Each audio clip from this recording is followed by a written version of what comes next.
This program contains true stories of rescues. All of the 911 calls you will hear are real. Whenever possible, the actual people involved have helped us reconstruct the events as they happened.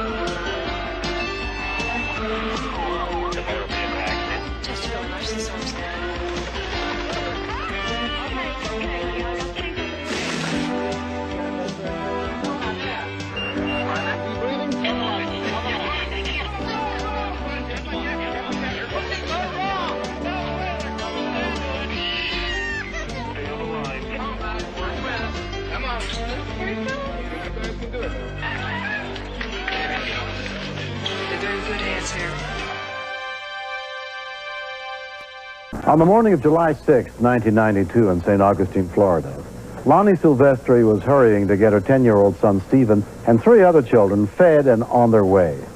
But the whole family was about to discover that one rescuer's determination to save a life would far exceed the limits of his job. Much of the footage in this story was taped as the events unfolded. Okay, everybody, let's go! Hi, Chewy. Got you. We had to rush out and leave because we had to go to camp.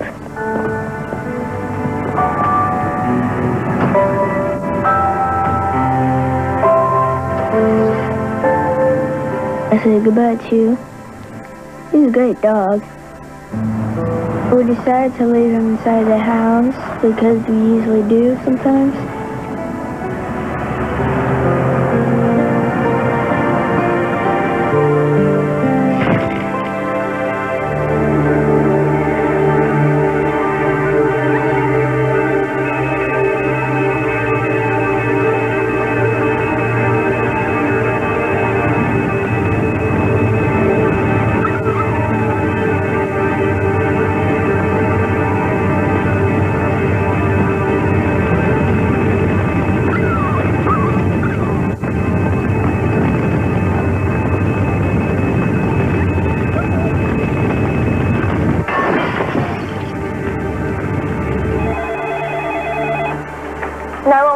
We have a fire, house fire on Sebastian Street, right next to the early education center. Is anybody in the house? No, I don't think so. There's a dog in the house.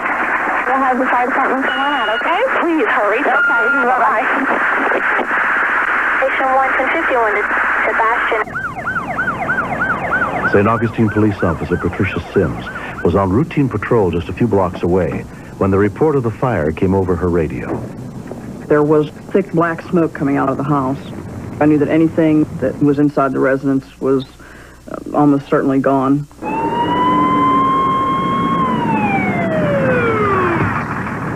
Within 2 minutes of the call, the St. Augustine Fire Department arrived. Williams, there isn't supposed to be anybody at home, but there's a dog inside. It should be a white poodle.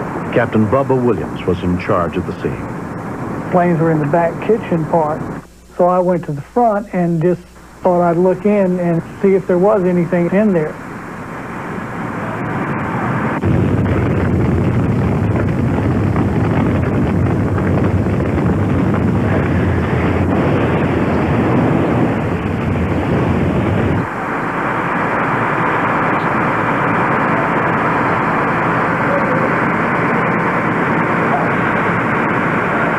I shook the dog and there was no response whatsoever.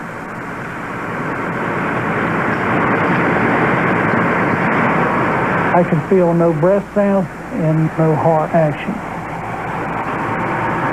I've been trained in this for so many years, I just didn't think, and just went ahead and started CPR on the dog.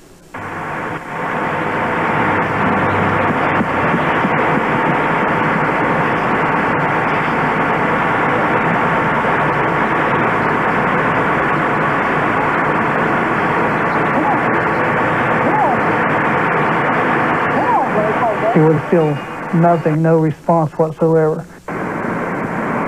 Headquarters need you to notify a vet. I love animals, and I was pretty teary-eyed at that point. I thought it was hopeless. I knew the dog was dead.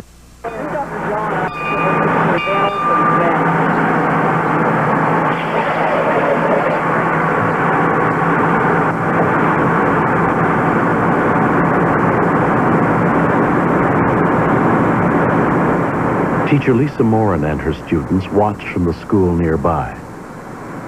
The children were asking, is Chewy going to be all right? We're saying, we don't know, but they're trying really hard.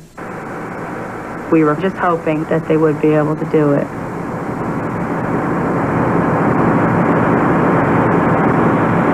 As he continued to administer the CPR, the dog began to move his head. And then the dog started choking and breathing on his own. I got a heartbeat. I was just amazed. I thought then that he probably had a chance.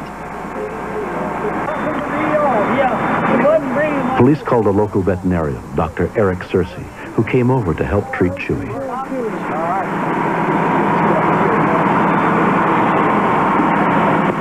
Good work, Doc. When I got there, I just assessed his condition real quick. His heart rate was in the normal range, and his lungs sounded good. Captain Bubba William, he did exactly what I would have done as far as pumping the chest. He just did what came natural to him. He certainly saved Chewy's life. Captain Williams was very humble about the rescue. But I said, you did good, Captain. you did great.